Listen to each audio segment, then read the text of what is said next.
Bismillahirrahmanirrahim. Assalamualaikum warahmatullahi wabarakatuh. Innalhamdalillah nahmaduhu wa nasta'inuhu wa nastaghfiruh wa na'udzu billahi min shururi anfusina wa min sayyiati a'malina may yahdihillahu fala mudilla lahu wa may yudlil fala hadiyalah.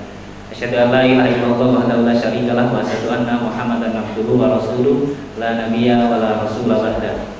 Yaqulu tabaraka wa ta'ala fil Qur'anil Karim, a'udzu billahi minasyaitonir rajim.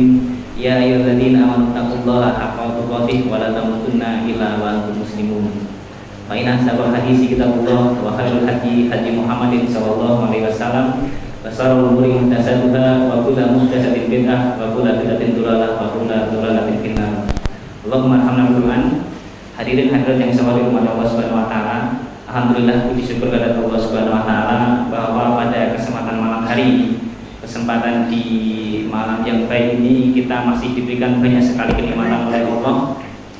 Salah satu bentuk daripada kenikmatan yang diberikan pada kita bisa menghadiri, kita bisa saling bersilaturahmi dalam agenda takbir pada kesempatan malam hari ini.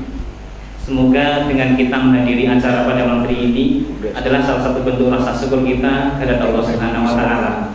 Dan tak lupa salawat dan salam semoga tetap tercurahkan pada Nabi kita Rasulullah Muhammad SAW serta istri-istri beliau, sahabat-sahabat beliau, tabi'in, tabi'ut tabi'in, serta orang-orang yang tetap istiqomah di jalan Nabi hingga yaumul qiyamah nanti. Hadirin yang saya hormati, bahwa memang pada kesempatan ini kita mengadakan taklim akbar dalam rangka pembentengan umat Islam dari kristenisasi, dan alhamdulillah pada kesempatan malam hari ini sudah kita datangkan beliau sebagai narasumber, tentu sudah berpengalaman dalam hal kristenisasi. Karena seperti yang dipasang di pamflet-pamflet, tentu semua hadirin sudah membaca bahwa beliau ini adalah salah satu mantan misionaris. Tentu kita sudah paham ketika menyebut mantan misionaris beliau. Bahkan tadi sempat ngobrol sama beliau ini bahwa beliau mulai memeluk agama Islam di tahun 2000. Kalau tadi disebutkan beliau kelahiran sekitar tahun 70 ya, itu sampai di tahun 2000 beliau baru masuk Islam. Jadi memang perlu waktu yang cukup lama untuk beliau ini menggagal ataupun mendapatkan hidayah dari Allah.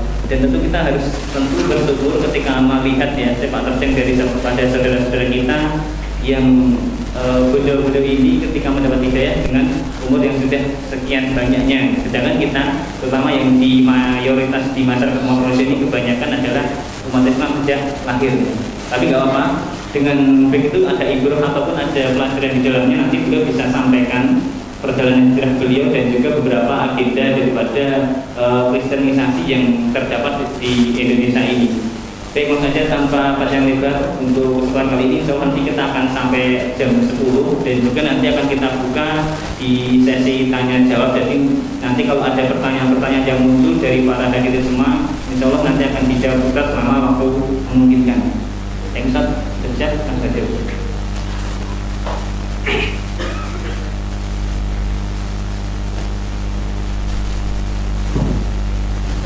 Bismillahirrahmanirrahim.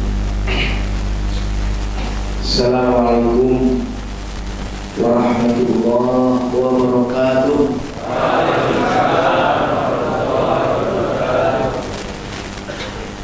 Innal hamdalillah nahmaduhu wa nasta'inuhu wa nastaghfiruh wa na'udzu billahi min shururi anfusina wa sayyiati a'malina. May yahdihillahu fala mudilla lahu wa may yudlil fala hadiya lahu. Asyhadu an la ilaha illallah wahdahu la syarika lahu wa asyhadu anna Muhammadan abduhu wa rasuluh la nabiyya ba'dahu. Allahumma shalli wa sallim wa barik ala Muhammad wa ala alihi wa ashabihi wa man tabi'ahu bi ihsanin ila yaumiddin, amma ba'du. Alhamdulillah,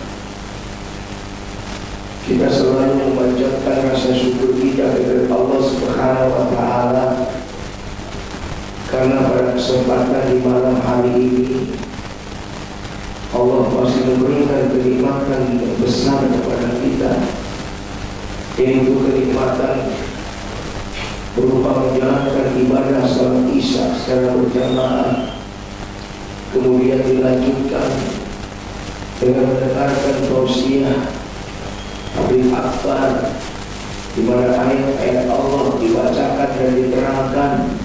Dan inilah nikmat kesempatan waktu kita, karena tidak semua orang Allah berikan kesempatan waktu itu untuk duduk di majelis-majelis ilmu. Dan kita harus bersyukur karena kita dapat hadir di tempat ini walaupun hanya sekitar 1 sampai 2 jam. Akan tetapi ini sudah menjadi satu hal yang sangat baik, yang kita harapkan Allah memberikan pahala yang begitu banyak. Karena siapa yang duduk di majelis-majelis ilmu dan dia niatkan untuk kemudian belajar dan menuntut ilmu agama Islam, maka itu masih lebih baik daripada sehari semalam dia melaksanakan sholat sunnah 1000 rakaat. Ada di sini yang bisa sholat sunnah sehari semalam 1000 rakaat? Ada enggak? Ada enggak? Dan itu akan kita dapatkan kalau kita duduk dengan ikhlas mendengarkan majelis ilmu itu. Sebagaimana disampaikan Rasulullah SAW kepada Abi Dzar Al-Ghifari, ya Abu Dzar, wahai Abi Dzar, pagi sepetang engkau keluar rumah untuk menuntut ilmu, belum lagi ilmu itu engkau amalkan, maka itu masih lebih baik daripada engkau melaksanakan sholat sunnah 1000 rakaat.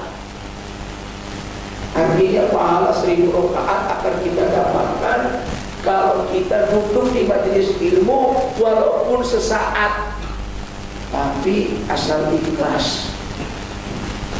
Kalau nggak ikhlas percuma. Ya. Cuma datang ke majelis ilmu, cuma pengen lihat ustaznya ganteng, enggak sih. Ya. Datang ke majelis ilmu mungkin karena nggak enak. Ya. Disodok-sodok sama panitia, datang ya, iyalah nanti mudah-mudahan datang, padahal datangnya terpaksa, itu yang nggak dapat. Yang dapat tuh yang datang ikhlas ke sini walaupun kagak dikasih air minum, tapi alhamdulillah panitianya baik hatinya, ya, bisa dikasih air minum 1 botol aqua ditambah 1 roti. Ini panitianya curang, ustaznya nggak dikasih rotinya, cuma aqua doang sebotol sama air jeruk. Ya. Kasihan ustaznya jauh-jauh datang, ya, padahal dari tadi perutnya keroncongan di tubuh-tubuh, mana rotinya nggak datang, sampai sini nggak disediain juga, terlalu. Tapi alhamdulillah, insya Allah semua ini karena berkat rahmat dan hidayah Allah, kita dapat datang ke tempat ini untuk sama-sama mengkaji Islam sebagai agama kita. Bapak dan Ibu hadirin hadirat yang dimuliakan Allah, kita tahu bahwa agama Islam yang diturunkan oleh Allah kepada Rasulullah SAW adalah agama yang menyempurnakan agama-agama yang sudah ada sebelumnya. Sehingga ketika Islam ini belum didatangkan oleh Allah kepada Rasulullah, kondisi masyarakat pada saat itu dalam keadaan jahiliyah. Masyarakat dalam keadaan mereka tidak tahu dan mengerti bagaimana tata cara mereka melakukan ibadah kepada Tuhan mereka. Bahkan setelah peninggalan Nabi Isa alaihissalam yang diangkat oleh Allah Subhanahu wa taala ke atas langit yang kedua, diselamatkan dari kejaran tentara Rum, sehingga pada saat itu ada seorang muridnya yang bernama Yudas Al-Askariot yang berkhianat, yang mengatakan tempat persembunyiannya Nabi Isa dan para Hawariyin yang lainnya, sehingga akhirnya Yudas Al-Qasyariyat ini pun diserupakan oleh Allah, wajahnya mirip dengan Nabi Isa, begitu juga suaranya, perawakannya, sehingga mereka pun salah tangkap. Kayak Densus 88 salah tangkap dulu. Akhirnya apa? Yang ditangkap Yudas Al-Qasyariyat, padahal Nabi Isa dan murid-murid yang lainnya berada di dalam. Sehingga akhirnya dialah yang dibawa oleh tentara Rom, dan Nabi Isa diselamatkan oleh Allah, diangkat ke langit yang kedua, dan nanti di akhir zaman akan turun untuk membunuh Dajjal-Dajjal. Tugasnya untuk mengajak kembali kepada tauhid, mendakwakan orang-orang Nasrani untuk kemudian bertauhid kepada Allah, kemudian mematahkan batang-batang salib, kemudian membunuh babi-babi, dan dia akan diturunkan di Damaskus, di Syria yang sekarang ini sedang dalam konflik, di satu daerah, di satu tempat dekat menara. Disitulah kemudian orang-orang Nasrani menamakan menara itu yang akan menjadi tempat turunnya Nabi Isa, yaitu Menara Yesus Kristus. Dan saat itulah masyarakat dalam keadaan kondisi jahiliyah, tak tahu bagaimana mereka cara beribadah, karena kehilangan sosok panutannya. Bahkan 570 tahun mereka menunggu-nunggu, mana ini Nabi yang dijanjikan di dalam kitab mereka sebelumnya, baik dalam Taurat ataupun dalam Injil.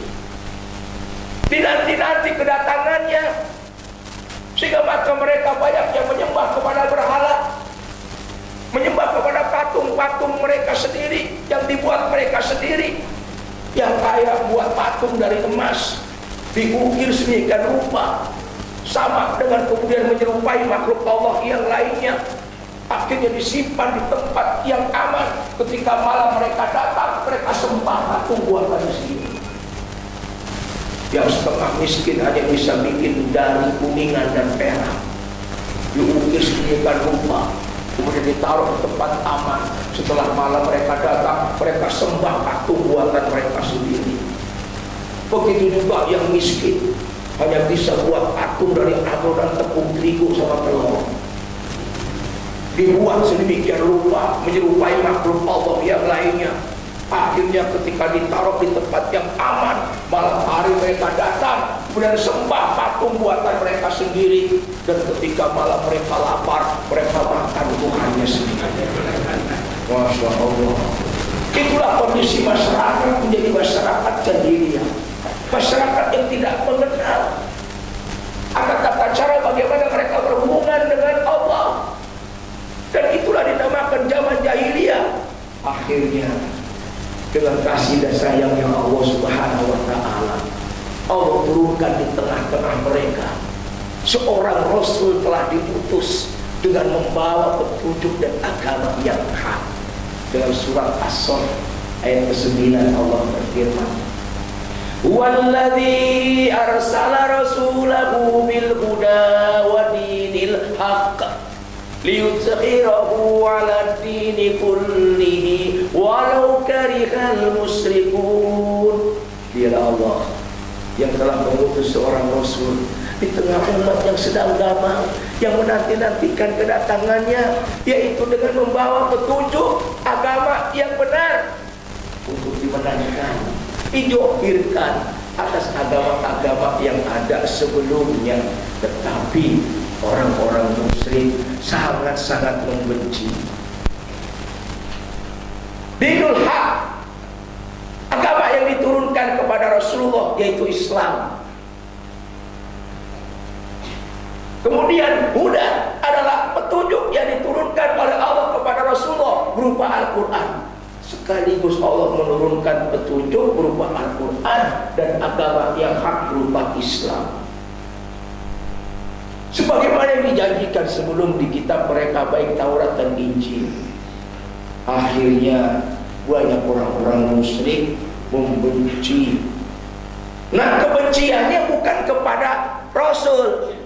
Kebenciannya bukan kepada pribadi dan individu Rasulullah, tapi kebenciannya mereka tujukan kepada agama dan petunjuk Al-Quran yang dibawa oleh Rasulullah. Itu yang mereka nggak suka. Kenapa? Karena banyak orang semakin hari semakin mengikuti agama Nabi Muhammad, sehingga mereka, para pembesar-pembesar kafir Quraisy ini, akan merasa kehilangan wibawa, takut mereka kehilangan kehormatannya, takut mereka kehilangan harga diri mereka sebagai pemimpin-pemimpin Quraisy, karena semakin lama semakin banyak masyarakat mereka yang beralih kepada agama baru yang dibawa oleh Muhammad.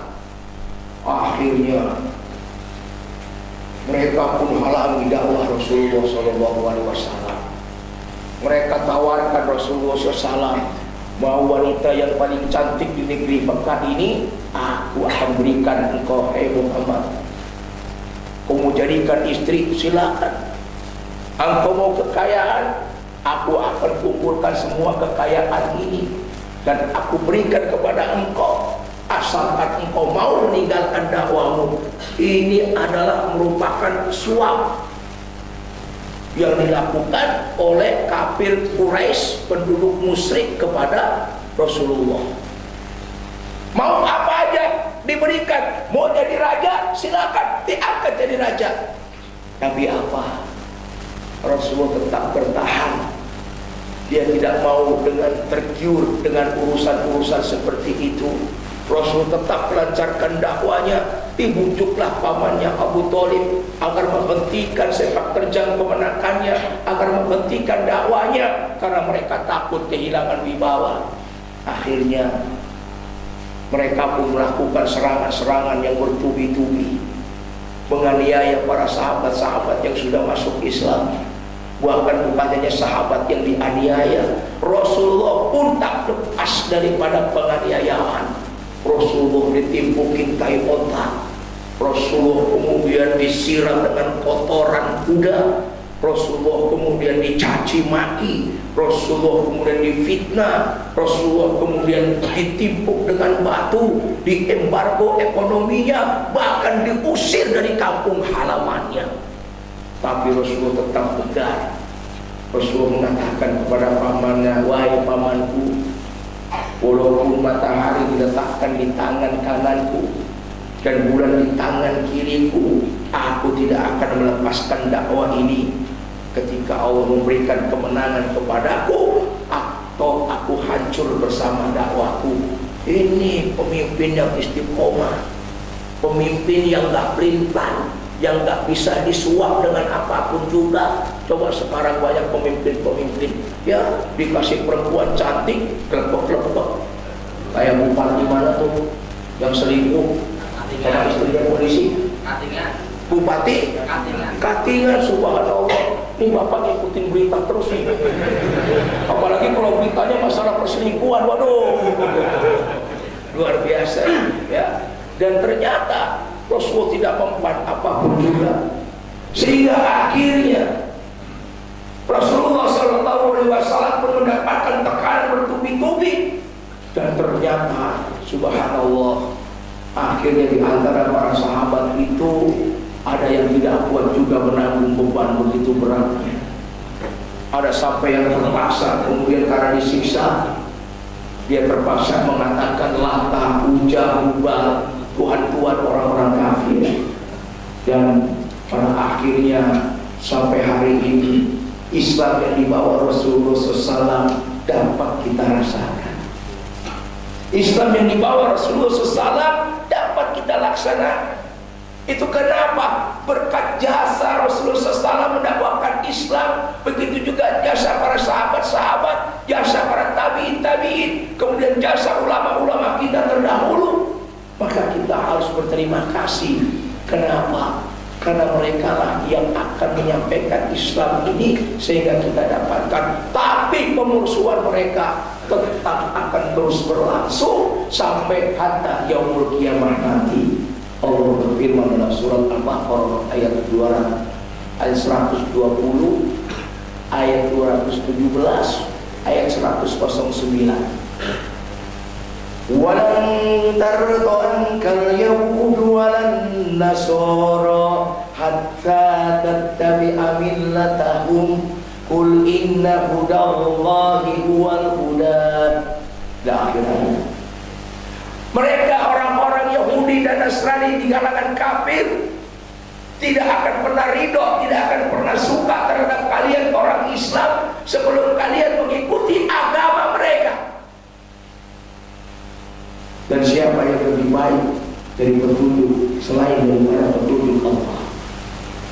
La yazaluna yuqatilunakum hatta yaruddukum an dinikum in istata'u. Mereka orang-orang kafir dari kalangan Yahudi dan Nasrani senantiasa, selalu, selamanya akan memerangi kalian sehingga mereka bisa mengembalikan kalian kepada agama mereka kalau mereka sanggup untuk melakukannya. Ini yang dilakukan oleh mereka sampai hari ini.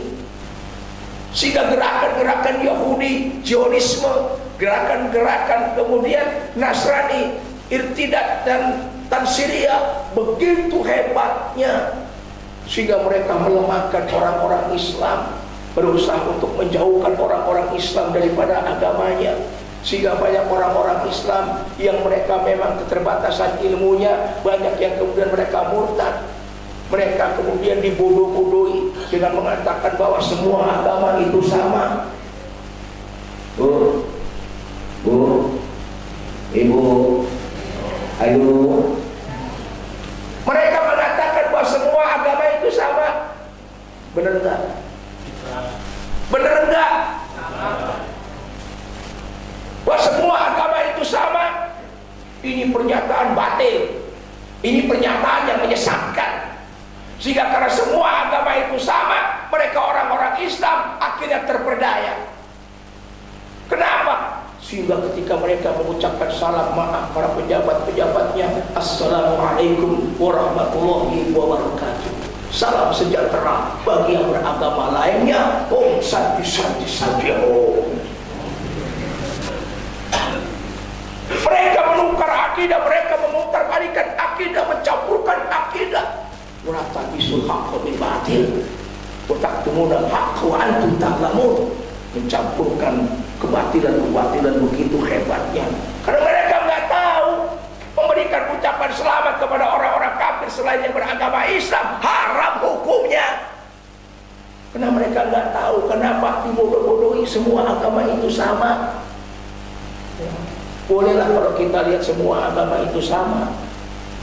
Kalau kita orang Islam nggak sempat sholat Jumat di hari Jumat di masjid, bisa kita ganti hari Minggu ikut kebaktian mereka. Benar.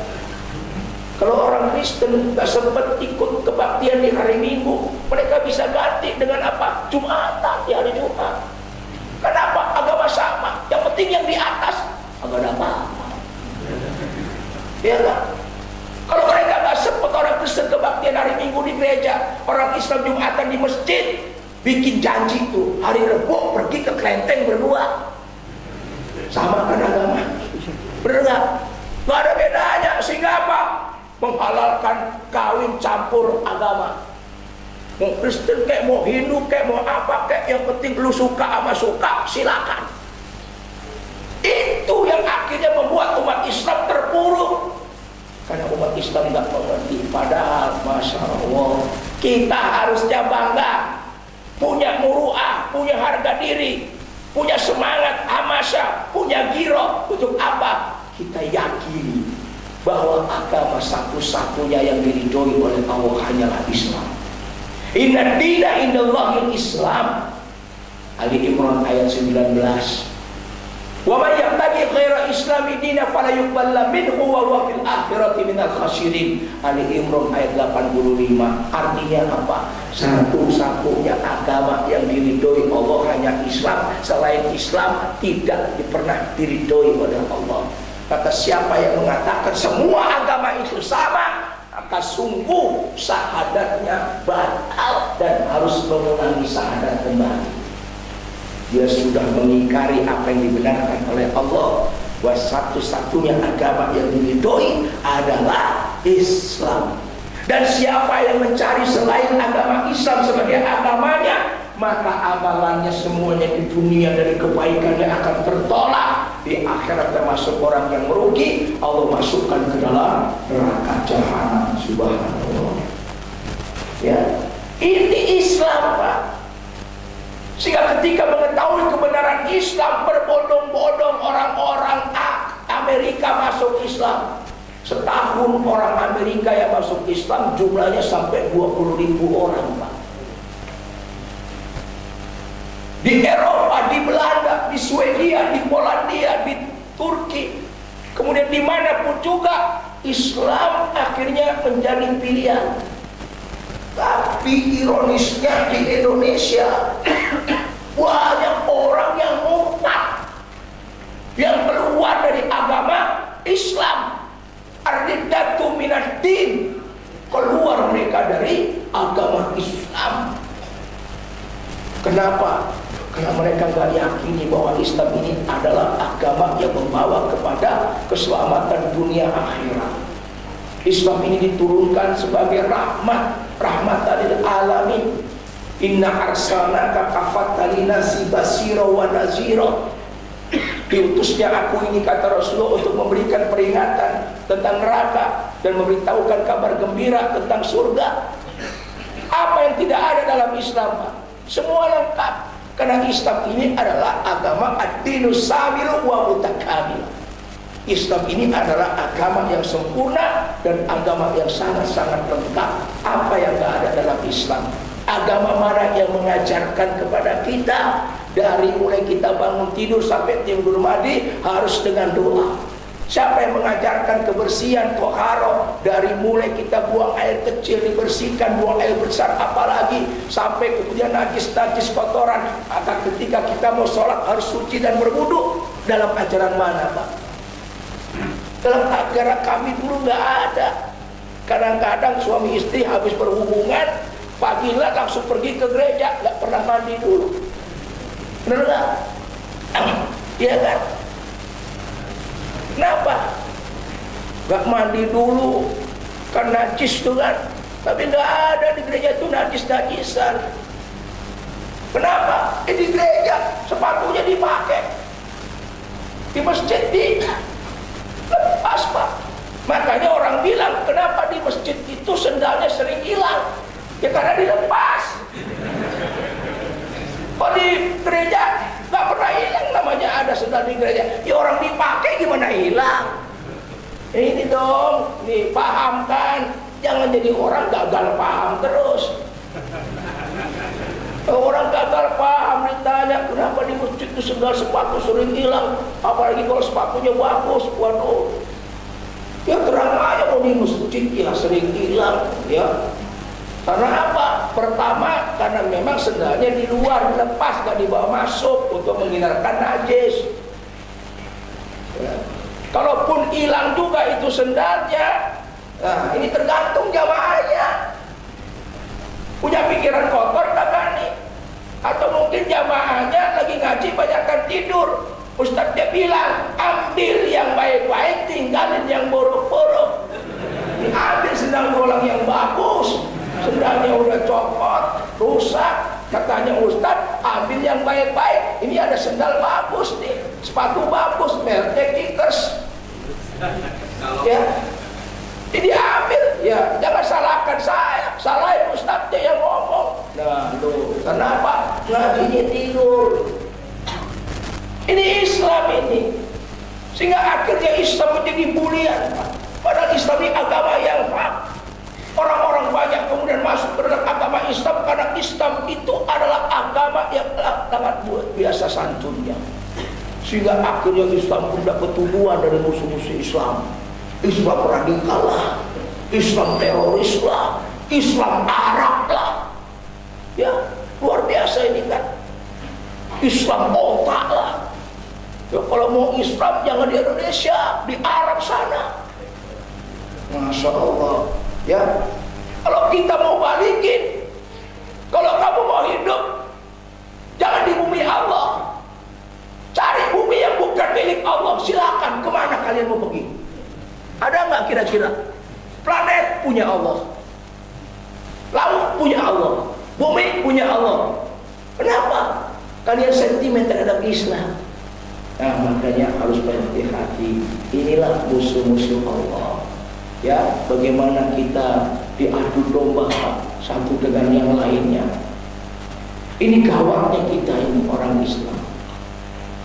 Kenapa pada saat ketika Islam menjadi satu fenomena, ya, di saat ketika banyak orang-orang membuli Islam, sehingga banyak di antara mereka ya kemudian pada berpindah ke agama yang lainnya. Ya, maka sekali lagi saya katakan Islam ini adalah dinul haq, agama satu-satunya yang benar, yang diridhoi oleh Allah. Maka siapa yang mengatakan semua agama itu sama, maka mulai hari ini dia harus bertobat, mengucapkan 2 kalimat syahadat. Kenapa? Karena Allah telah mengkafirkan mereka, orang-orang yang mengatakan bahwa Tuhan itu ada terdiri 3 oknum. Laqad kafara alladziina qalu innallaha salisus salasa. Sungguh telah kafirlah mereka, orang-orang yang mengatakan bahwa Tuhan itu terdiri dari 3 oknum, Tuhan Bapa, Tuhan Anak, Roh Kudus. Dan kafirlah mereka yang mengatakan Tuhan itu diberanakin. Kalau Tuhan diberanakin, kata Habib Rizik, siapa dukunnya, siapa bidannya? Ya, akhirnya dilaporin Habib Rizik. Gagal paham lagi tuh orang yang laporin. Coba bayangin aja, ini yang terjadi. Sungguh kafirlah mereka, kata Allah. Nah, sekarang Allah sudah mengkafirkan orang-orang yang mengatakan Tuhan itu 3. Nah, sekarang yang mengatakan punya keyakinan Tuhan itu 3 siapa? Orang Nasrani kan? Allah sudah mengkafirkan mereka. Kita dengan dari toleransi tidak berani mengatakan kafir, padahal Allah sudah kafirkan mereka. Kenapa kita hamba Allah tidak pernah mengkafirkan mereka? Ayo, kenapa? Itu tadi cuma diperhalus saja bahasanya, disebut siapa? Non-muslim. Coba cari di Al-Quran, di 30 juz itu 114 surat, 6236 ayat, kata-kata non-muslim. Kalau ada yang bisa nemuin kata non-muslim, saya kasih hadiah mobil saya. Cari kalau ada. Ya, nggak ada. Itu hanya untuk memperhalus saja. Kenapa kita nggak berani mengatakan kafir, padahal Allah sudah mengatakan kafir? Ini kadang-kadang sesama orang Islam saling kafir mengkafirkan, Pak. Aneh nih. Ya, di tempat saya, Pak, di Bekasi, ini mulai gejala timbul jamaah baru, Pak. Namanya jamaahnya itu JKKI, Jamaah Kopar Kafir Indonesia. Yang kerjanya ngafirin orang terus, Pak. Salah beda sedikit ibadahnya kafir lo, ya. Salah sedikit kopar lo, ya kan. Salah sedikit kafir lo. Sampai-sampai Masya Allah, ini pemerintah kita dikafirkan. Sampai dia itu, subhanallah, ada lambang Garuda dikafirkan, tapi nggak sadar ketika dia belanja pakai uang yang ada gambar Garudanya. Coba, nggak konsekuen kan? Ada nih satu peristiwa, satu kisah ngadu ke kita, Pak. 2 orang suami yang ditinggal kabur istrinya. Baru dengar suami ditinggal kabur istrinya. Biasanya kebanyakan suami ninggalin istrinya. Termasuk di Solo juga banyak. Ada yang begitu di sini? Ada nggak? Tunjukin orangnya yang mana? Yang mana? Ya. Ketika suaminya menjadi seorang pegawai negeri, orang-orang yang JKKI ini menganggap pegawai negeri itu kafir, Pak. Karena Pak bekerja di pemerintahan yang kafir, karena nggak menerapkan hukum Islam. Akhirnya dia pun pergi meninggalkan suaminya karena dianggap kafir tanpa proses penceraian, dan dia kawin dengan kelompoknya. Ini bahaya ini, Pak. Jika dengan mudah mengkafirkan orang, artinya apa? Surga ini kayaknya milik mereka sendiri, orang lain tidak berkesempatan masuk surga. Makanya bahaya ini, ya. Maka ada kaidah begini, Pak. Barang siapa yang tidak mengkafirkan orang yang Allah dan Rasulnya kafirkan, maka kekafiran itu akan kembali kepada dirinya. Dia yang kafir, Pak. Begitu juga kaidah yang lainnya berbunyi, barang siapa yang mengkafirkan orang yang tidak Allah kafirkan dan Rasul kafirkan, dan dia kafirkan orang itu, maka kekafiran itu kembali kepada dirinya. Maka dia yang kafir. Maka Rasul mengatakan, jangan kamu itu gampang mengucapkan kata kafir kepada temanmu. Kenapa? Karena kalau sudah mengucapkan itu tidak terbukti kekafirannya, kamu sendiri yang kafir. Hati-hati. Gak berani mengucapin kafir sama orang-orang Nasrani, ya, nanti kita yang jadi kafir. Sehingga akhirnya apa? Karena toleransi, subhanallah, Indonesia ini yang paling luar biasa sebenarnya. Kalau orang-orang beragama Yahudi, mereka beribadah dengan cara mereka itu meniup trompet untuk memanggil orang beribadah. Sementara orang-orang Majusi, kalau mau beribadah, mereka itu dengan cara menyalakan api atau kembang api. Kemudian orang-orang Nasrani, kalau beribadah itu dengan bunyi-bunyian atau nyanyian.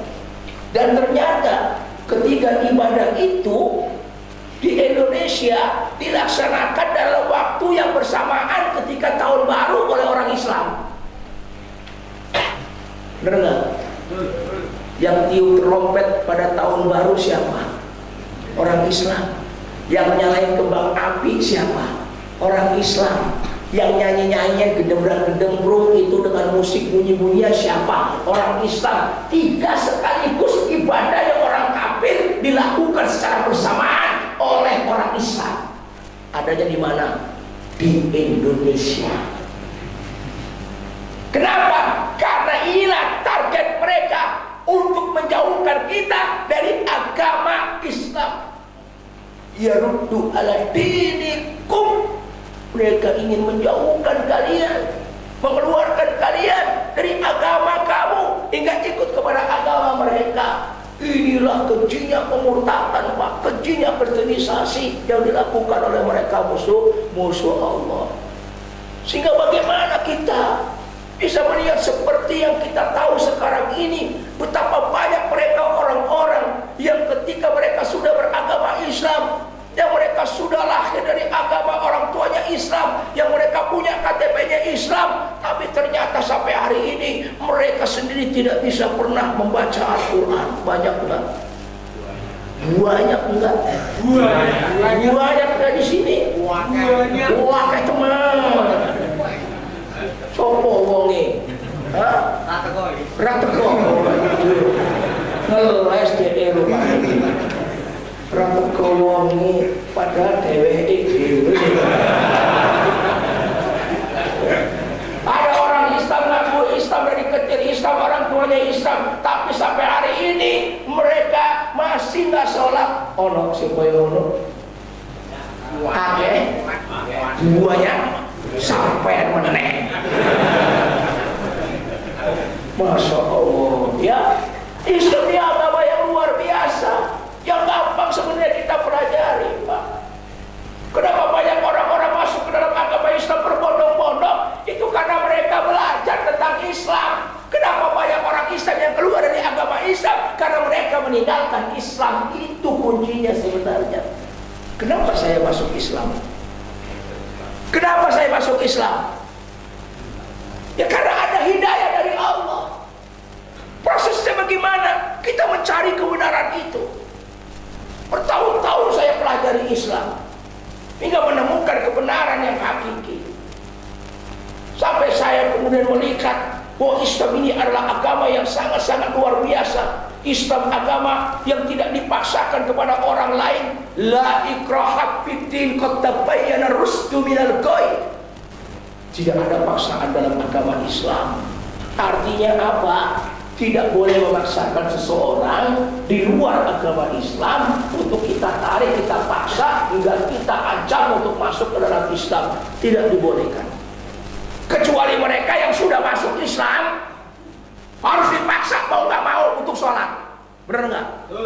Iya, mau nggak mau dipaksa untuk belajar. Itu ayat berkenan dengan orang di luar Islam. La ikraha fiddin. Kan nggak ada paksaan dalam agama. Saya mau sholat mau kagak kan masih bodo amat, udah itu mah urusan saya, urusan situ ya urusan situ, nggak usah ngurusin orang. Kadang begitu, bener nggak? Sontoloyo enak bener ngomong begitu. Allah perintahkan pada wanita untuk menutup auratnya. Masya Allah. Apa yang dibilang? Belum siap. Allah perintahkan untuk kemudian menunaikan haji, ibadah umroh, ibadah yang lainnya. Apa jawabannya? Belum ada panggilan. Emang siapa yang memanggil lo? Belum ada panggilan, belum siap, belum mampu. Padahal orang Islam mau gak mau harus dipaksa. Kenapa kagak sholat? Sakit di kakinya. Banyak 1000 alasan, Pak. Padahal Bapak kalau mau tahu ya, saya sebenarnya udah tahu nih hadisnya lama. Saya pikir nih, kalau orang Islam tahu hadis ini, dia nggak mungkin mau meninggalkan sholat. Hadis yang diriwayatkan oleh Imam Ahmad. Bunyinya hadis itu seperti ini: Man taraka sholatan sa'atan. Barang siapa yang dengan sengaja meninggalkan satu waktu sholat wajibnya, kemudian ia mengqadha sholat yang ditinggalkan yang dengan sengaja itu, dia pengen qadha, fala yuqbalu minhu min sholatihi. Allah tidak akan terima dari qadha sholat yang sengaja ditinggalkan. Summa fa'u'adzibuhu hukuman. Maka kemudian Allah akan mengajak mereka yang meninggalkan sholat 5 waktu sesaat yang ditinggalkan, maka Allah akan hukum disiksa hukuman satu wukuf. Ali bin Abi Thalib, Hamzah bin Abdul Thalib mengatakan satu wukuf itu ukuran waktu. Jadi satu wukuf itu setara dengan 80 tahun. Jadi kalau ada orang Islam dengan sengaja ninggalin sholat satu waktu saja, maka Allah akan mengajak di akhirat itu dengan hukuman 80 tahun di neraka. Umurnya belum sampai 80 tahun. 50 tahun udah isdet, udah game over. Tapi ninggalin sholat satu waktu 80 tahun. Kalau dia tinggalkan satu hari 5 kali kali 80, 400 tahun sehari sengaja ninggalin sholat 400 tahun. Kalau seminggu kalikan 7 kalikan 80, 2800 tahun. Dan kalau setahun kali 365 hari berapa? 28.800.000 tahun. Nah kalau selamanya dia tinggalkan sholat, hitung sendiri.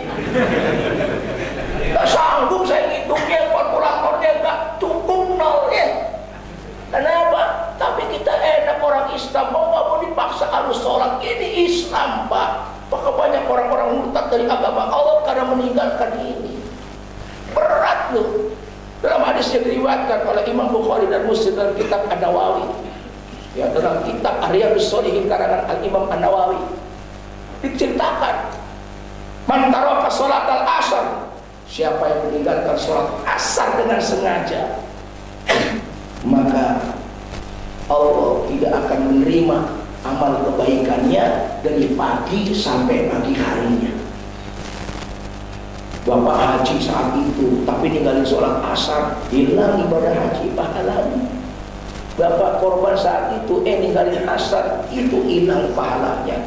Bukan cuma hilang, itu semua yang kita lakukan dari kebaikan dari pagi sampai pagi hari gak dihitung oleh Allah. Man taraka sholat al-maghrib, hadis Bukhari Muslim yang lainnya, Barang siapa yang meninggalkan dengan sengaja sholat maghrib, dosanya sama dengan menjinai ibu kandungnya sendiri. Ada orang berbuat zina sama ibu kandungnya sendiri, dosanya luar biasa. Sama kalau kita ninggalin sholat maghrib sengaja, ya. Kita kadang-kadang sadarnya kalau dikasih tahu udah sampai keluar masjid udah bodo amat, ya kan? Saya mau tanya nih, sholat subuh di sini berapa saat? Berapa saat? 3 itu pun satu orang ya. Bangetan banget. Kayak tadi pagi ya. Tadi pagi kita sholat subuh Pak di satu masjid dari mana?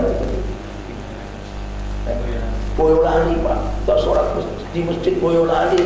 Masya Allah Pak. Ya imamnya, makmumnya, yang ajar, yang komat, yang buka pintu, nutup pintu, yang matiin lampu, nyalain lampu, cuma dia doang.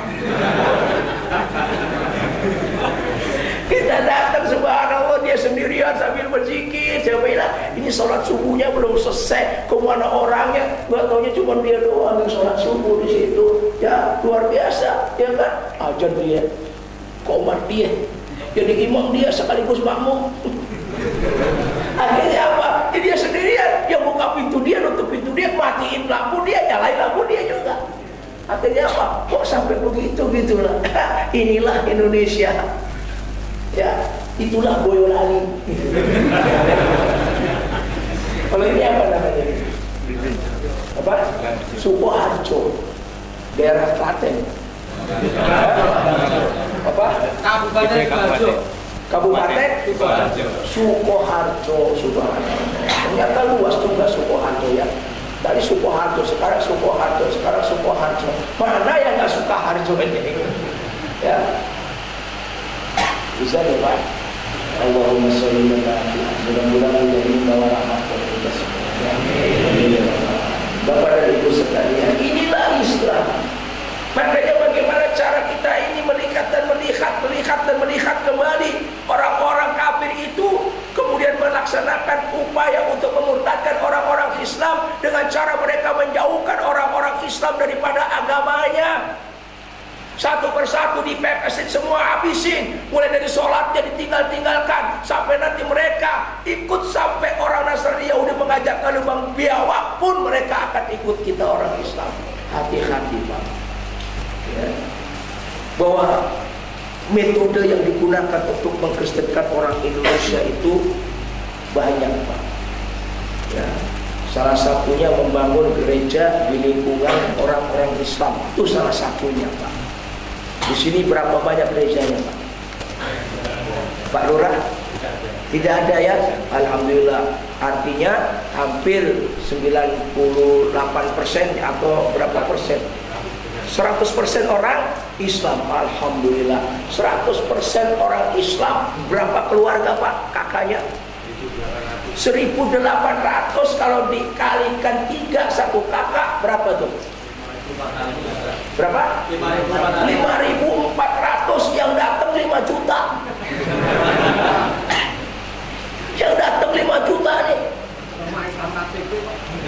Apa? Islam nggak ada Islam KTP. Kalau ada Islam KTP, KTP-nya yang masuk surga.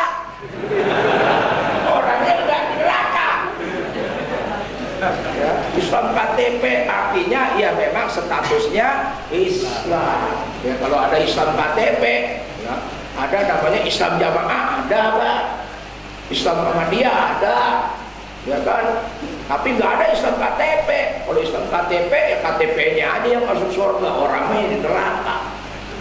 Ya kan? Ini kan sangat luar biasa. Karena Islam itu membawa keselamatan. Maka cara mereka melakukannya itu tadi membangun gereja di tempat-tempat orang Islam. Kemudian, nah ini yang penting nih bagi kaum wanita ini, menciderai kehormatan wanita muslimah. Metode ini dulu kita sebagai misionaris melakukannya dengan program ya, kita buat dengan nama Sandi Air Mata. Artinya apa? memacari orang-orang Islam, terutama para muslimahnya. Kemudian nanti setelah itu kita hamili, kemudian murtadkan. Artinya ini ada program 3M: memacari, menghamili, memurtadkan. Sekarang berapa banyak Pak data yang kita dapatkan? Berapa banyak mereka wanita-wanita muslimah yang akhirnya masuk ke dalam agama Kristen karena disebabkan mereka kebablasan dalam melaksanakan pacaran, karena ini memang metode. Mereka berkenalan tapi nggak tahu siapa laki-lakinya, ternyata aktivis gereja yang pura-pura beragama Islam. Dan akhirnya apa? Karena dekatnya, ya, karena cinta sudah melekat. Kayak kucing pun rasa coklat, ya kan? Kayak ibu bapak nggak pernah bercinta aja dulu waktu mudanya, ya kan? Bener nggak? Kalau cinta sudah melekat, dunia milik mereka berdua, yang lainnya ngontrak. Ya, kalau cinta sudah melekat, kayak kucing rasa coklat, itu yang namanya kecoa disangka korma. Percis kan Pak? Kalau korma kita derengkan dengan kecoa, hampir sama nggak? Bener kan? Nah, kalau orang sedang jatuh cinta tuh begitu, melihat kecoa disangka korma. Apalagi melihat kanebo, tahu kanebo? Itu disangka kebab. Kan beda sama coklat itu, ya kan? Apalagi ibu-ibu tuh. Ibu-ibu itu punya gulungan rambut yang bundar, yang warnanya putih hijau, disangka kue putu. Ya kan, kalau orang sudah bercinta-cinta melekat, ya itu tandanya Masya Allah. Sehari nggak bertemu serasa 7 hari, seminggu nggak bertemu serasa 7 hari, apalagi kalau sebulan nggak bertemu, kelepek-kelepek, waduh, ya kayak Anda aja yang nggak pernah ngalamin cinta. Biasanya kan jatuh cinta itu pada pandangan pertama. Ya, apa yang dikatakan oleh Titi Puspa? Jatuh cinta berjuta rasanya. Ya apa tuh bagian dari lagu gereja? Ya, itu orang asli jatuh cinta berjuta rasanya, apapun dianggap nggak ada. Banyak orang yang kemudian murtad gara-gara apa Pak? Dicederai kaum wanitanya. Termasuk salah satu yang terjadi beberapa tahun yang lalu. Terjadi pada seorang artis yang bernama Asmiranda. Karena melihat penampilan dari si Jonas, akhirnya Asmiranda kelepek-kelepek. Si Jonas ini aktivis gereja, seorang misionaris dari sekte Tiberias, yang selalu formal melakukan penginjilan di berbagai ruko-ruko, yang gerejanya di mall, gerejanya di ruko-ruko, itulah Tiberias. Mereka melakukan permurtadan. Akhirnya apa? Jonas pura-pura masuk Islam, bersyahadat di KUA Depok. Akhirnya kemudian menikah juga di situ karena sudah dapat syahadat untuk kemudian sertifikat masuk Islamnya. Akhirnya mereka menikah di KUA Depok. Akhirnya setelah dibawa berapa bulan, ternyata Jonas kembali lagi ke agamanya. Bukannya dia sendiri yang murtad, tapi ngajak istrinya Asmiranda. Sehingga Pak, itulah akhirnya apa? Ya sudah terjebak, ya, minum es cendol nggak pakai kelapa. Giliran perut udah berjendol, nggak ada bapaknya, repot loh. Ya kan? Akhirnya apa? Udah ngerasa berusuk. Kita yang nggak tahu agama, hamil duluan, udah nikahin aja sama siapa aja, yang penting nikah. Mau kakek-kakek 70 tahun silakan. Masya Allah, ini rusak agama, dicederailah kehormatan wanita. Ya, akhirnya apa? Mereka berdua masuk Kristen di Bitung, daerah Manado, Sulawesi Utara. Dan sampai sekarang kabarnya mereka jatuh pailit, Pak, miskin banget. Nah, doain biar masuk Islam lagi. Alhamdulillah. Ya, kasihan kan Pak. Kenapa? Maka wanita jangan terjebak pada penampilan. Kadang-kadang kita melihat seseorang dengan penampilannya Pak. Ya, penampilannya perlente Pak. Pakai dasi, sepatunya kickers atau Billy, celananya luar biasa Lorenzo, bajunya sepatiti, akhirnya apa? Dasinya luar biasa. Nggak taunya apa? Sales panci. Kenapa? Ibu-ibu tertipu penampilan, dikatanya orang kantor, nggak taunya apa? Sales panci. Sampai akhirnya kemarin itu tukang-tukang pacik dicurigai karena ada bom pacik. Ya, Masya Allah nih Bu, Pak, jangan tertipu wahai para pemudi-pemudi Islam. Ini modus, inilah rencana mereka. Ya, banyak kita ini yang sudah menghambili orang. Saya kasih tahu. Kita ini sudah banyak melakukan itu tugas misionaris, apapun dilakukan. Mau mengambil orang berapa aja, yang penting dia punya anak. Bahkan teman saya punya anak sampai 25 orang. Itu karena itu tadi, memacari, menghamili, memurtadkan. Kalau sudah hamil, mau diapain lagi lu? Perempuan, perempuan. Ya, ini gadis-gadis nih, tolong camkan ini. Jangan mudah tertipu oleh penampilan seseorang. Karena yang namanya penampilan itu bisa menipu. Maka saya sarankan, gadis-gadis, kalau kalian mau memilih pasangan hidup, pilih yang jelek.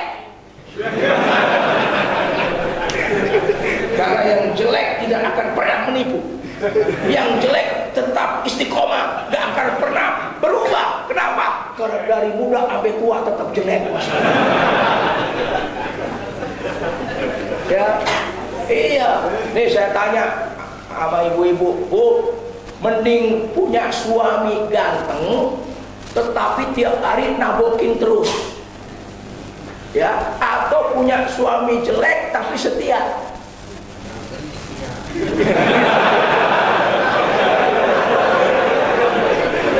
Ganteng, setia, itu mah maunya, tapi ukur dong diri kita. Oh, ganteng, setia, itulah manusia. Kadang-kadang rakus, dikasih pilihan, dipilih dua-duanya. Masya Allah, ya, luar biasa. Nih saya kasih pilihan nih. Coba pilih di antara dua, ini satu dipilih. Mau jadi orang kaya yang bersyukur atau orang miskin yang sabar? Kaya maunya lu mah begitu. Ya, maunya mah orang kaya bersyukur, tapi nyatanya banyak orang kaya gak pandai bersyukur. Bener gak? Banyak orang kaya tapi gak pandai bersyukur. Masjidnya bertahun-tahun sudah rusak, gak mau dia infak. Bener gak? Padahal punya, padahal kaya. Bener gak? Remajanya di sini butuh dorongan, butuh support dari orang tua, para agnia yang kaya-kaya. Tapi apa? Kalau nyumbang, pilih-pilih dulu. Pilih mana yang paling terkecil dari antara uang yang dia punya. Ada 100.000 yang merah, 50.000 yang biru, 20.000 yang hijau, 10.000 yang ungu, kemudian 5.000 yang kecoklat-coklatan, 2.000 yang putih keputihan abu-abu, 1.000 yang juga biru. Dia lihat semua ada, dipilih yang recehan 500.000 merah. Waduh Pak, kalau nyumbang tuh gak usah tanggung-tanggung, ya. Nih saya nyumbang 100 juta, saya kasih sumbang 100 juta, kembaliin 99 juta.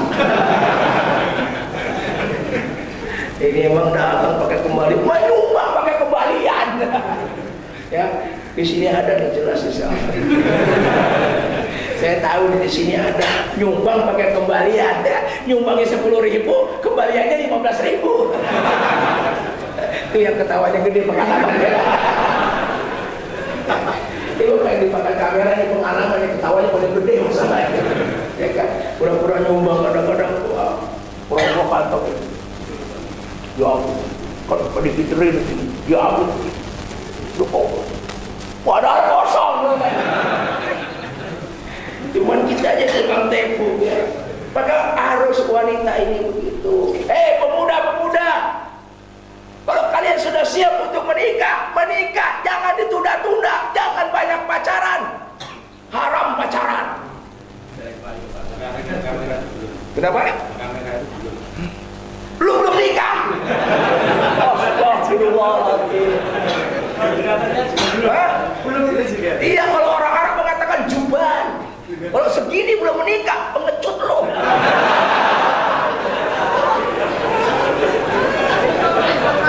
Iya. Segini belum menikah. Saya ini umur 18 tahun menikah. Bukan berani, kepepet. Ya enggak, karena dijodohin sama orang tua waktu itu. Supaya bisnisnya nggak kemana-mana kan, ya pengikat kan, jadi ke anak juga gitu kan. Begitu orang Cina tuh begitu. Ini anak-anak muda begini, Masya Allah. Ini kadang-kadang nunggu mampu, nunggu mapan dulu, jangan. Ya kadang-kadang kalau udah mapan, lu kapan mapannya? Maka prinsipnya kita begini, menikahlah sebelum mapan, ketika sudah mapan menikah lagi.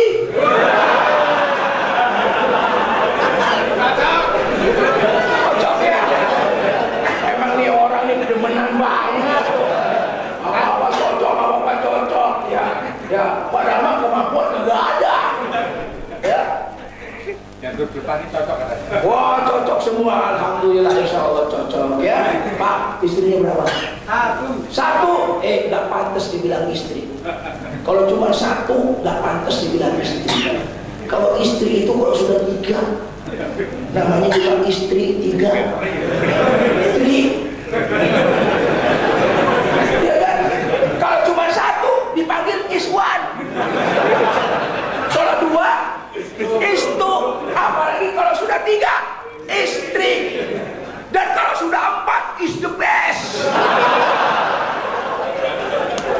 Itu bagi orang muslim itu tunjukkan deh, saya pemuda mampu. Sekarang saya mau tanya, para pemuda, tanya sama orang tua kita. Pak, saya mau tanya, waktu bapak nikah sama ibu, bapak udah mapan belum? Coba tanya ke ibu bapaknya, bapak udah mapan belum? Karena yang ngasih rezeki ini Allah, Pak. Ya, ini gini nih. Pertama, mantan kafir nih, tak sombong nih.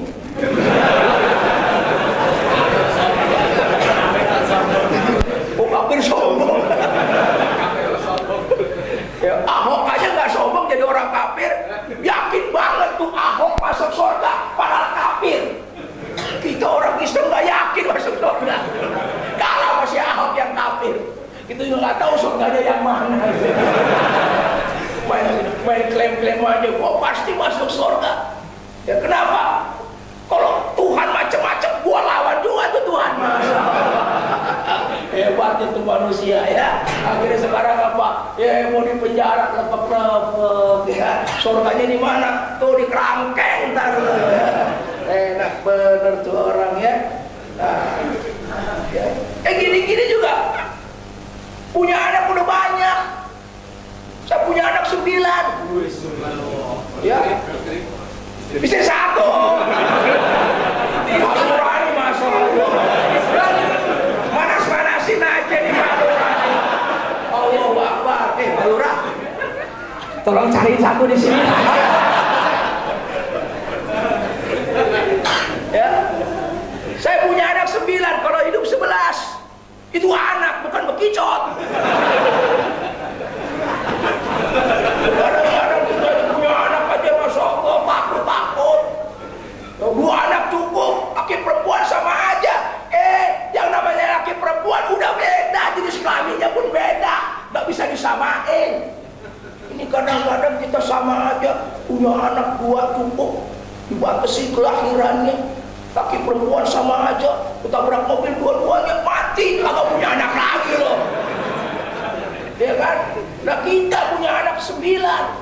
Kalau mati 2, tinggal 7. Tek otek anak kaya turun 9.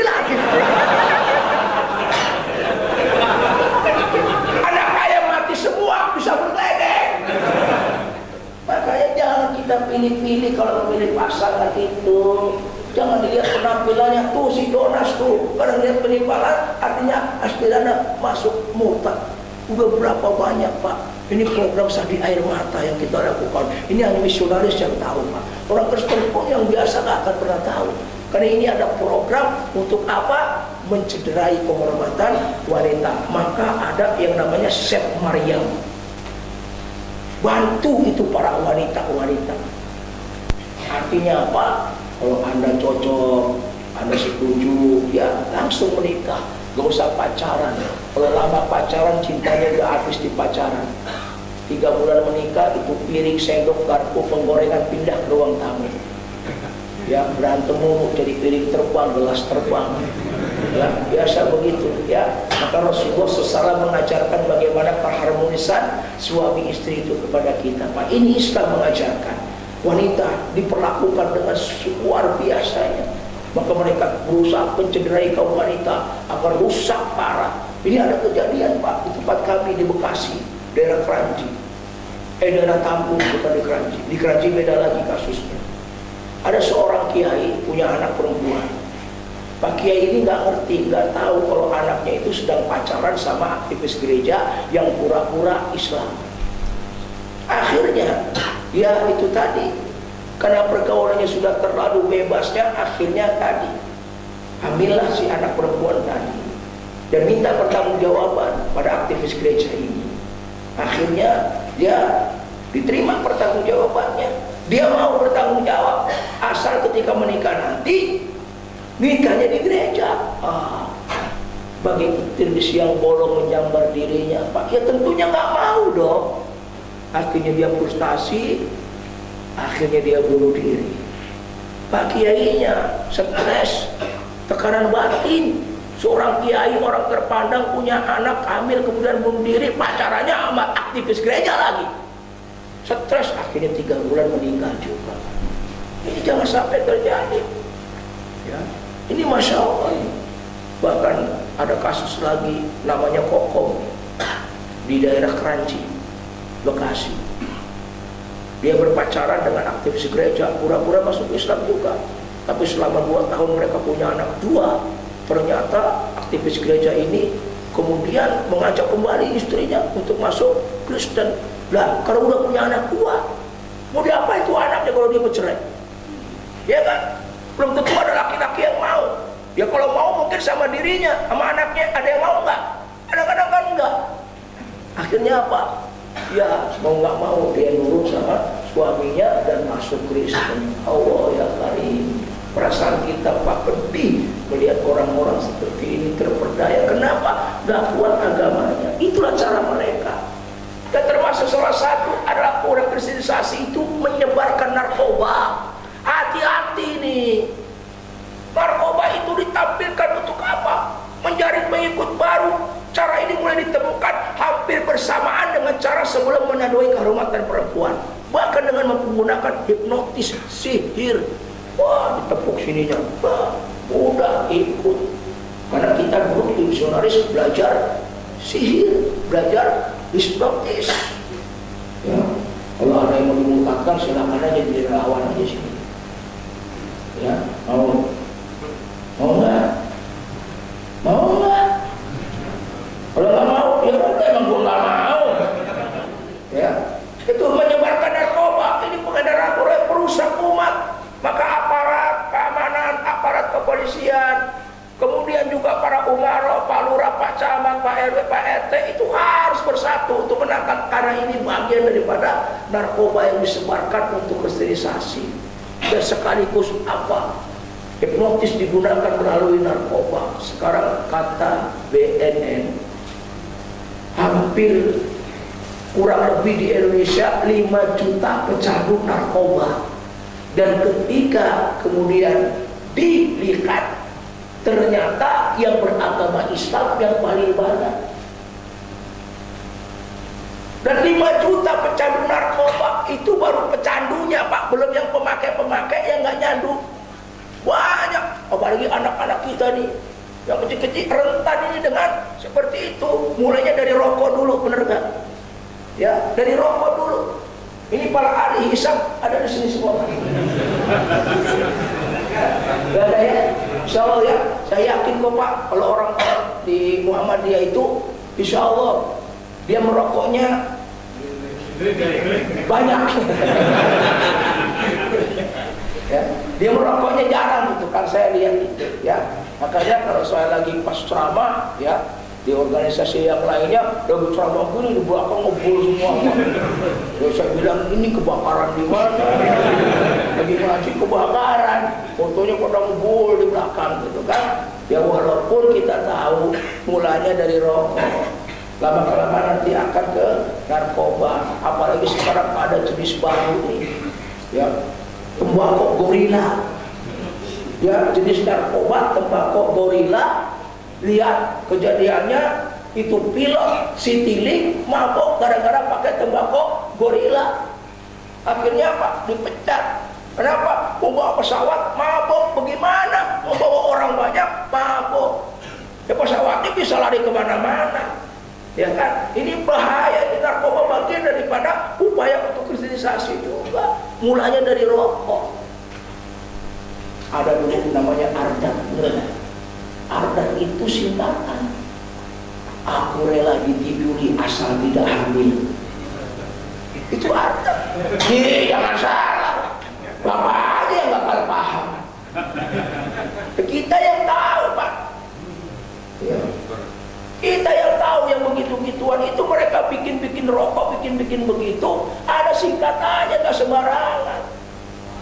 Ya, ini luar biasa. Ini yang diberikan kepada kita. Walaupun ya kita tahu kan mulanya merokok akhirnya narkoba.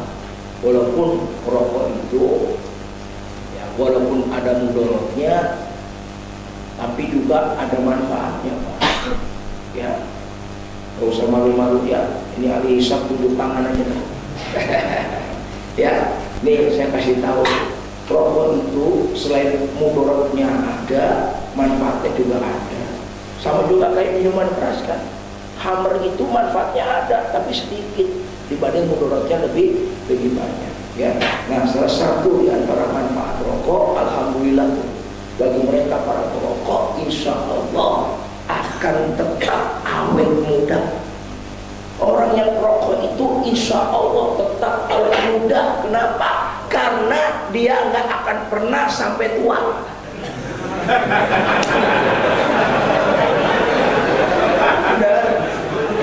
Ya, para ahli hisab itu, para perokok itu insya Allah awet muda. Kenapa? Karena cepet matinya muda, nggak sampai tua. Yang kedua, orang yang merokok itu insya Allah rumahnya selalu aman dari pencurian. Kenapa? Karena setiap malam nggak bisa tidur, batuk terus, sehingga maling mau masuk takut. Kenapa? Penghuni rumahnya masih bangun. Yang ketiga, yang para perokok ya, ini membahagiakan para istri-istrinya. Kenapa? Karena sang perokok itu gak mau, biasanya gak doyan makan, sehingga bagi istri uang belanjanya butuh ya. Karena istrinya, Bu, apaan? Bu, apaan? Bagi uang dong buat rokok. Makan tuh rokok biar kenyang, kata istrinya ya. Jadi hati-hati nih rokok ya, awet muda insya Allah ya. Mudah-mudahan mati muda banyakan ya. Ya, tuh menyebarkan narkoba. Kemudian mengkristenkan pasien muslim. Tuh nih Pak, ini cara baptis nih Pak. Ya, Pak, ini cara baptis nih Pak. Wah, nggak kelihatan ya? Nggak kelihatan ya Pak? Ya, salah sendiri di situ. Bukan di sini masih letak, kelihatan nih Pak. Nih, cara baptis mereka tuh kayak begini. Jadi ada baptis dalam Kristen itu, baptis percik dan baptis basah.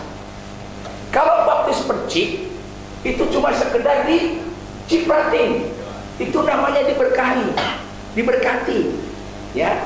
Kayak ketika di 2003 mereka mengadakan KKR, kebaktian kebangunan rohani, untuk menyembuhkan mereka orang-orang yang sakit. Nah, pada saat itu ya presiden kita ya almarhum Gus Dur diobati supaya sembuh dari butanya biar dia bisa melek. Ternyata salah. Sembuh kagak, akhirnya kurus meninggal dulu ya. Ya. Itu baptis percik namanya. Nah, kalau baptis basah ini contohnya. Kalau setiap ada kebaktian, setiap ada namanya pembagian sembako yang dilakukan oleh mereka, kemudian pengobatan massal, kemudian suratan massal apapun juga, ketika mereka menyediakan air, inilah yang dinamakan baptis basah. Itulah pembaptisan yang selalu mereka gunakan untuk melaksanakan tipu daya mereka. Contoh nih, nenek-nenek ini adanya di Bekasi, dilakukan oleh Yayasan Bahanaim orang Kristen dengan dalih, kemudian pembagian sembako, ternyata mereka membaptis nenek-nenek yang berjilbab. Luar biasa, Pak. Cuman kita kadang nggak ada yang tahu ya, ini cara mereka. Kemudian melakukan kesaksian palsu, dilakukan oleh oknum-oknum yang mengaku murtad dari Islam. Contohnya siapa, Pak?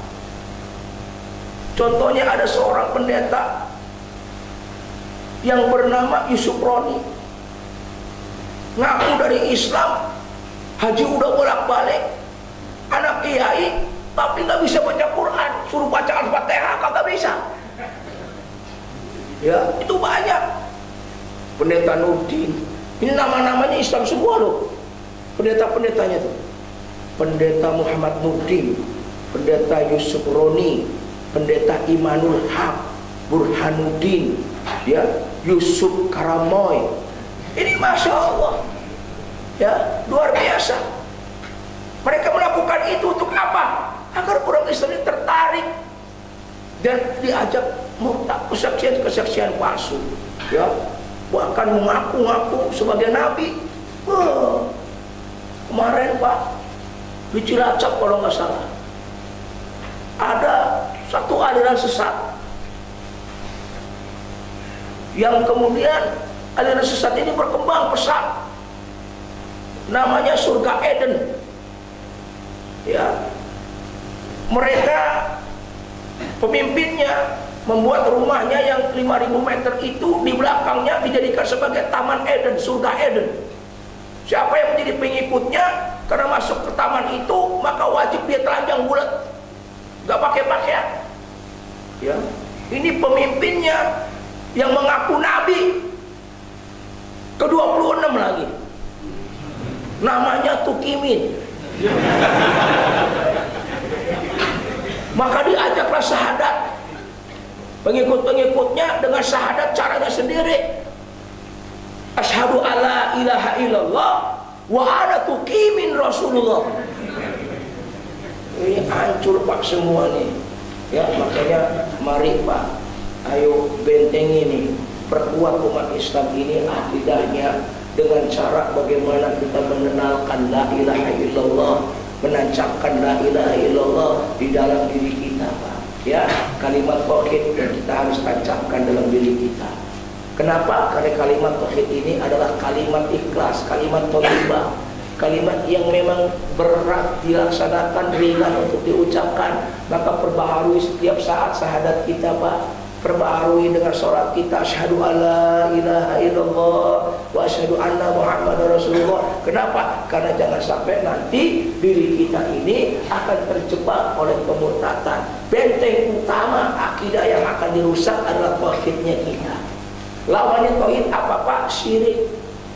Maka ketika orang sudah berbuat syirik, Masya Allah, hancur hidupnya sudah, Pak. Amalannya terhapus, surga haram dimasuki, neraka halal, dan semua apa yang dilakukannya itu akan menjadi sia-sia karena dia berbuat syirik. Maka tauhid ini harus diperhatikan dan ajarilah anak-anak kita kalimat tauhid semenjak mereka dini. Makanya apa? Ajari mereka ketika di perut, ketika hamil, ajarilah mereka ya dengan kalimat tauhid, karena ini yang akan kemudian menguatkan ikatan Islam mereka dan kita tidak akan terjatuh pada pemurtadan. Allah berfirman, ya ayyuhalladzina amanu qu anfusakum wa ahlikum nar. Hai orang yang beriman, jaga dan pelihara dirimu dan keluargamu daripada api neraka. Jangan sampai ada saudara kita yang murtad. Kalau ada sampai saudara kita yang murtad, anak kita yang murtad, istri kita yang murtad, suami kita yang murtad, kita yang bertanggung jawab di hadapan Allah Subhanahu wa taala akan diminta tanggung jawabnya kita semua. Kita, keluarga itu diminta tanggung jawabnya. Kenapa sampai anaknya murtad? Kenapa kamu tidak bisa menjaga mereka? Kenapa kamu tidak bisa mencegah mereka untuk murtad? Kenapa seperti itu? Allah akan tanya. Jadi jangan kita kemudian berpaku-paku tangan, ongkang-ongkang kaki, dan ditanya sama Allah. Ditanya kalau ada seorang di antara keluarga kita yang murtad. Dan alhamdulillah Pak, saya sudah berhasil mengislamkan keluarga besar saya. Yang terakhir kemarin, tahun yang lalu, kakak saya yang biarawati, the best biarawati from Indonesia, biarawati terbaik di Indonesia di era 90-an. Kenapa? 3 tahun dia berguru dimatikan dengan Paus Yohanes II.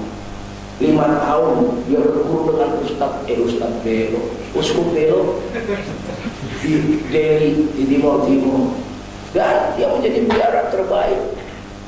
Ada kegiatan apa dia mendampingi paus ketika di Indonesia. Ternyata saya dakwakan 7 tahun.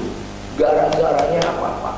Dia tinggal di Santa Ursula di Jakarta, itu di katedral depan Istiqlal. Di Istiqlal kan setiap waktu orang masuk kan azan. Dia dengerin itu azan. Merdu banget suaranya. Allahu Akbar, Allahu Akbar. Mengiang-iang di hati. Allahu Akbar, Allahu Akbar. Masya Allah. Maka kalau azan itu suaranya harus bagus. Jangan asal-asalan. Ini kakek-kakek 70 tahun udah ngomong azan. Suaranya bagaimana? Allah, gak enak bener dengernya. Akhirnya apa? Udah matiin aja tuh mic-nya. Saya yang indah aja kayak di Mekah, di Madinah, luar biasa Pak, ajannya enak, mendahului. Akhirnya apa? Mendengar orang yang mendengarnya akan tersentuh hatinya Pak. Ini yang dialami kakak saya, tersentuh hatinya. Kenapa? Mendengar suara ajan. Akhirnya tanya kepada saya, Dek, itu suara apa? Saya jawab, itu suara panggilan ajan untuk mengajak orang-orang sholat. Dan itu kalimat-kalimatnya terdiri dari kalimat tasbih, kalimat tahmid, kalimat takbir. Ada syahadatnya di situ, ada kemudian la ilaha illallahnya di situ. Dan mulai dia bertanya. Kesempatan saya masuk. Akhirnya apa? Diskusilah kami selama 7 tahun. Lama 7 tahun. Akhirnya apa? Satu hari dia datang, Dek, Mbak mau masuk Islam. Kaget saya. Benar? Gak percaya. Mbak gak main-main? Iya. Saya sudah pulang untuk masuk Islam. Akhirnya gak pakai tunggu lama-lama, panggil adik, panggil kakak, panggil orang tua saudara. Ayo kita saksikan kakak kita masuk Islam hari ini. Asyhadu an la ilaha illallah wa asyhadu anna Muhammadar Rasulullah. Ditinggalkan semua kebiarawatiannya. Masya Allah. Gegerlah di Santa Ursula, biar waktu terbaik masuk Islam. Alhamdulillah sekarang udah jadi penceramah, jadi ustazah. Kita dari lahir boro-boro jadi ustazah. Kenapa? Gak mau belajar kita. Padahal Allah menyuruh kita apa? Ya ayyuhalladzina amanu dakhulu fis-silmi kafah. Orang-orang yang beriman, masuklah kalian ke dalam Islam secara kafah. Wa la tattabi'u khutuwati syaitan innahu lakum aduwwun mubin. Orang-orang yang beriman, masuklah kalian ke dalam Islam secara kafah. Jangan ikuti langkah-langkah setan, karena setan itu musuh yang nyata bagi kalian. Karena itulah saya bergembira sekali, satu-satunya kakak saya yang terakhir di keluarga besar saya yang masuk Islam. Dan alhamdulillah semuanya sudah masuk Islam. Tidak ada lagi yang namanya Natalan, tidak ada lagi yang namanya Tahun Baru, tidak ada lagi yang namanya Paskah. Semua pernak-perniknya dibuang semua, gak lagi berguna buat kami. Kenapa? Kami bantu dengan pasang Allah dan Muhammad. Ya akhirnya apa? Ya tadi bapak saya 2005 masuk Islam, ibu saya 2005 masuk Islam. Ternyata subhanallah, kaget Pak, keislaman orang tua saya. Baru ketika Islam, ternyata Masya Allah, nggak nyangka Pak, baru masuk Islam bapak saya pengen kawin lagi.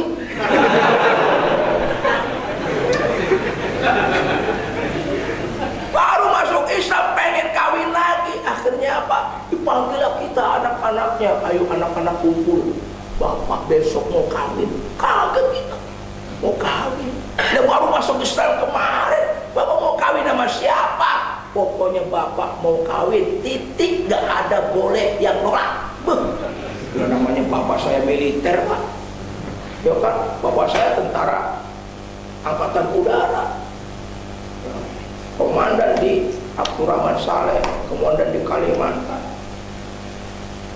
Ternyata kaget semua kita, saat ini aneh di bapak masuk Islam mau kawin besok. Akhirnya apa? Besok semua suruh kumpul di KUA. Disuruh kumpul di KUA. Kita penasaran, mana sih calon istrinya bapak ini yang merebut mama saya nih. Wah, rasa marah pun ada gitu kan. Akhirnya apa? Dikasih tahu sama bapak saya, mana Pak calonnya, yang jadi calon ibu tiri saya mana? Tuh di dalam sana. Perasaannya Masya Allah, daku. Ternyata saya tanya lagi, mana Pak? Nggak ada. Itu cuma nama doang di situ, nggak ada yang lainnya. Ya itu bapak mau nikah sama mamamu lagi. Astagfirullahaladzim. Gak taunya apa? Mau nikah untuk disahkan di KUA. Masya Allah. Makanya punya surat nikah 3. KUA ada, kemudian catatan sipil ada, nikah di gereja ada, komplit. Ya, tapi dia mau disahkan untuk secara Islam. Alhamdulillah.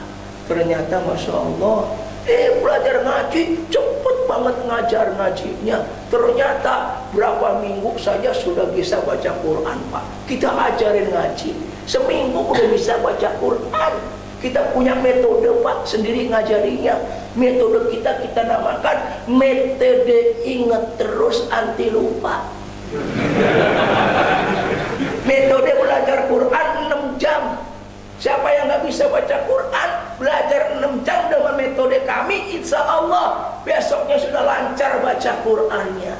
Nggak usah kayak dulu lagi kita ngejek ketika belajar Qurannya. Bapak tapa, lamdo malu, bapak lo. Gak gitu lagi kita belajarnya Pak. Saya punya santri baru seminggu jadi mu'alaf, lancar baca Quran. Kita 60 tahun belum bisa ya. Bacanya dibolak-balik, ngalor dulu kemana-mana. Qul a'udzu birabbil falaq. Bolak-baliknya mudok. Baca surat salah-salah, ngalor ngidur. Wattini wazzaitun wa turi sinina wa hadzal baladil amin. Laqad khalaqnal insana fi ahsani taqwim.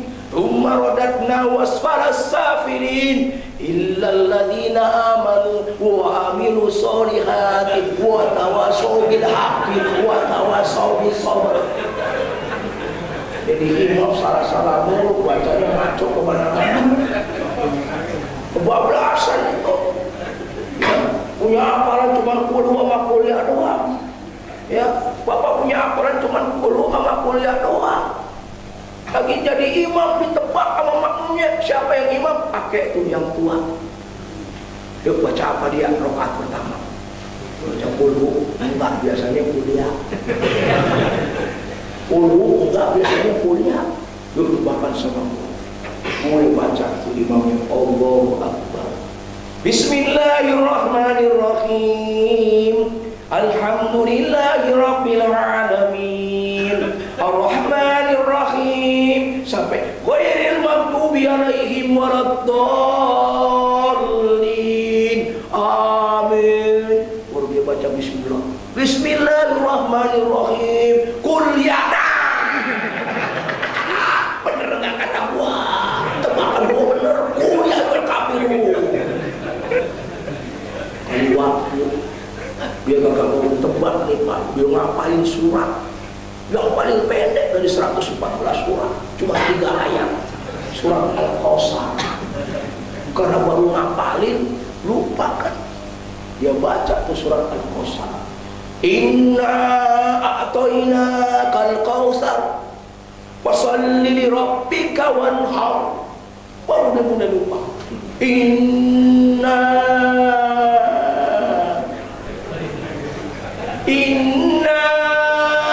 tengok kanan ada yang menderita. Baca sholatnya tengok kanan, tengok kiri ada yang menderita tadi ya. Sambil nangis baca inna.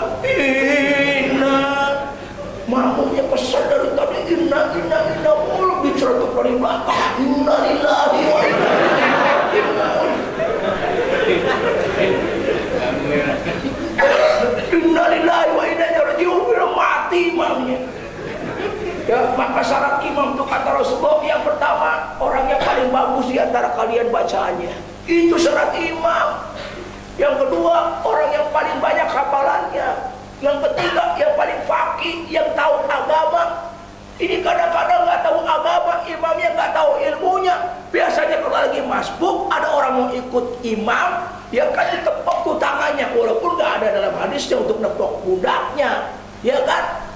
Langsung ke sebelahnya, takbir Allahu Akbar. Ini kadang-kadang kan ditepuk pundaknya, karena nggak tahu ngerti. Ketika ditepuk pundaknya, balik ke belakang langsung pada kuda-kuda. Masya Allah. Karena nggak ngerti, maka imam itu yang ngerti hukum-hukum agama. Ada seorang imam yang nggak ngerti, salah, makmumnya sudah teriak subhanallah. Dari mulai yang pelan, subhanallah, masih salah juga, nggak mau betulis. Itu yakin lagi, subhanallah, masih juga nggak mau, karena nggak ngerti tuh imamnya. Itu yakin lagi, sampai sambil kencengan dikit, subhanallah, sampai akhirnya sampai nggak tahu juga dikeras. Pergi tuh makmumnya. Ketika imamnya sedang ruku, dia lihat ke belakang, kagak ada orang. Maka orangnya selesai tuh sholatnya. Ini makanya ngerti. Yang keempat, dia yang masuk Islamnya duluan siapa. Yang kelima kata Rasulullah, hijrahnya duluan siapa. Dan yang keenam, yang tua di antara kalian. Jadi yang tua itu belakangan syaratnya. Mentang-mentang tua, jangan jadikan imam kalau nggak cocok, bacaannya jelek, bacaannya nggak bagus, makhrajul hurufnya kagak benar. Ya, jangan. Yang benar baca hurufnya itu syarat imam. Karena imam itu pembawa, pemimpin. Dan kalau dipimpinnya salah, masuk neraka semua mau ngikutin. Ya kan? Maka imam itu dipilih karena itu, ya. Nah, mudah-mudahan insya Allah kita senantiasa selalu berharap kepada Allah supaya kita ini benar-benar mendapatkan karunia daripada. Ya, sebenarnya sih pengen saya terusin ini, tapi waktunya sudah terlalu malam. Biasanya saya kalau ceramah itu minimal 4 jam baru selesai. Ya, saya kalau ceramah 4 jam biasanya, kalau tablik akbar begini baru selesai. Itu 4 jam minimal, itu saya ceramahnya 4 jam. Kira-kira sanggup tak? Lanjutkan. Sanggup tak dengerin saya ceramah 4 jam? Sanggup? Kuat? Situ kuat, kita nggak kuat. Kuat terus. Ya. Itu yang kuatnya enak. Kemudian ceramah sampai senderan. Dengerin ceramah pelongor begini ya, kita berbusa mulu. Udah minumnya 2 jenis lagi. Ada susu kagak ada, sirup kagak ada, kasih air jeruk, asem lagi. Kasih aqua di mobil, Pak. aku. Harusnya ngasih yang hijau tadi, sirup. Tapi nggak apa-apa lah, adanya begini minum aja dah. Oh ya Karim asem banget ini. Ini sengaja kali ini ya. Siapa yang bikin? Siapa yang bikin? Ngaku. Ayo siapa yang bikin nih? Takmir masjid. Alhamdulillah, terima kasih takmir masjid. Ya, mudah-mudahan dapat pahalanya segelas yang saya minum ini. Amin ya rabbal alamin. Demikianlah Bapak dan Ibu sekalian. Ya mudah-mudahan insya Allah ada manfaatnya. Walaupun saya sebagai al-fakir ilmunya belum banyak dibanding Bapak dan Ibu. Cuman bedanya saya baca duluan aja, belajar duluan jadi bisa ceramah. Harusnya saya yang duduk, Bapak yang ceramah, saya yang dengerin karena Bapak Islamnya itu dari awal. Islamnya udah bangkotan. Udah dari awal Islam, harusnya saya dengerin Bapak yang ceramah karena saya yakin semua sini insya Allah memiliki ilmu Islam yang luar biasa.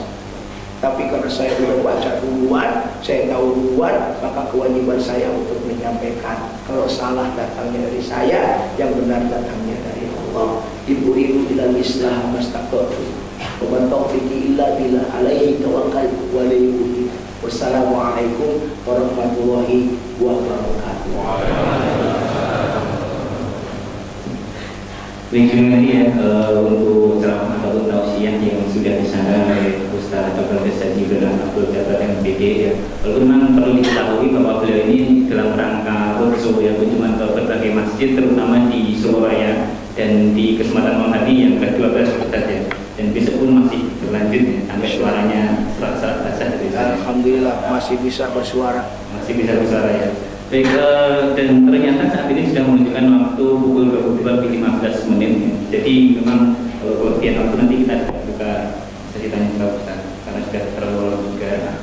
Karena juga nanti dilakukan terlalu malam sudah tidak enak juga untuk komunikasi lebih lanjut. Ya. Itu komunikasi lebih lanjut nanti mungkin bisa disambung lain kali. Kita tunggu kedatangan yang bisa ke sini dengan dua istri Ustaz.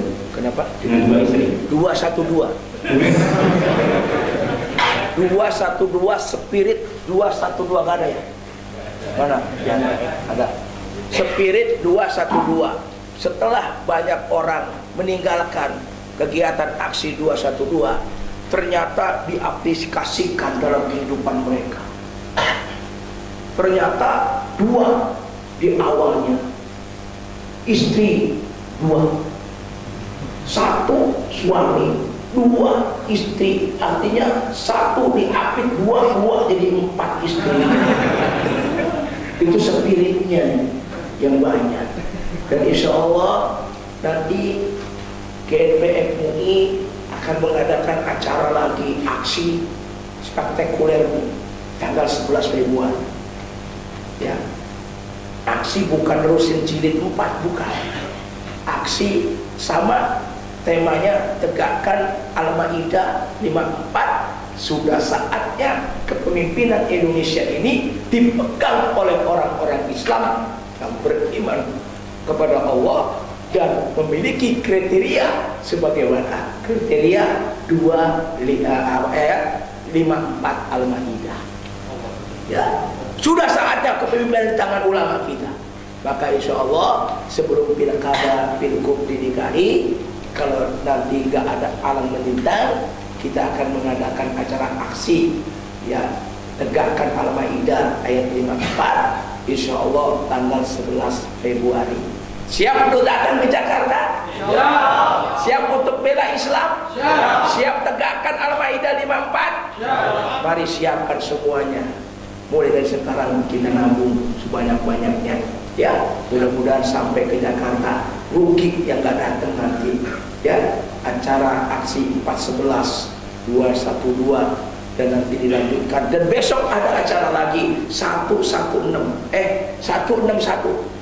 16 Januari, acara yang akan dipimpin langsung oleh Habib Rizik untuk kemudian mendatangi Mabes Kepolisian guna untuk menuntut supaya Kapolda Jawa Barat dicopot dari jabatannya karena telah melakukan kesalahan prosedur hukum, sudah kemudian menjadi pembina di ormas yang lainnya, dan itu dalam Undang-Undang Polri dilarang.